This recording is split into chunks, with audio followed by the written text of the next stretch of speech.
ఇలా విద్యార్థులను నిర్బంధించేటువంటి ప్రయత్నం ఈ ప్రభుత్వం ఒక సర్క్యులర్ తెచ్చింది. ఇలా ప్రభుత్వ అండదండలతో యూనివర్సిటీలో ఒక నిర్బంధ వ్యవస్థ కనబడుతూ ఉన్నది. 100 సంవత్సరాల చరిత్రలో యూనివర్సిటీ ఎప్పుడు ఇలాంటి నిర్బంధం లేదు.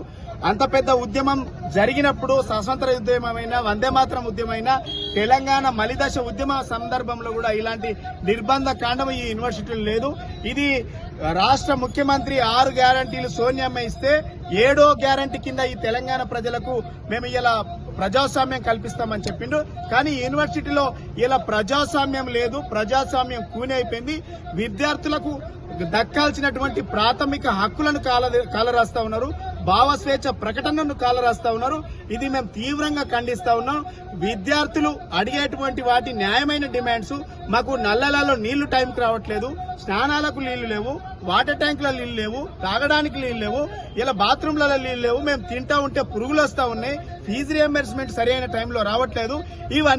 ఇవన్నీ అడుగుతున్నందుకు ఉద్యోగాలు 2 లక్షల ఉద్యోగాలు ఇస్తామన్నారు, ఇవ్వట్లేదు. యూనివర్సిటీలో బ్యాక్లాగ్ పోస్టులు పెండింగ్ లో ఉన్నాయి, వాటిని ఫిల్అప్ చేయమని అడుగుతున్నందుకు ఇలా విద్యార్థుల ఉద్యమాన్ని అణిచివేయడానికి ఇలా యూనివర్సిటీని వేదికగా తీసుకొని ఇలా యూనివర్సిటీలో అణిచివేటటువంటి కుతంత్రాలు నడుస్తూ ఉన్నాయి. డెఫినెట్ గా విద్యార్థుల పక్షాన మేము పూర్తిగా మద్దతు తెలియజేస్తా ఉన్నాం. ప్రభుత్వం వెంటనే మీరు ఇచ్చినటువంటి సర్క్యులర్ ను వెనక్కి తీసుకోవాలి. విద్యార్థుల న్యాయమైనటువంటి డిమాండ్స్ నెరవేర్చాలని బీఆర్ఎస్ పార్టీ పక్షాన మేము డిమాండ్ చేస్తాం.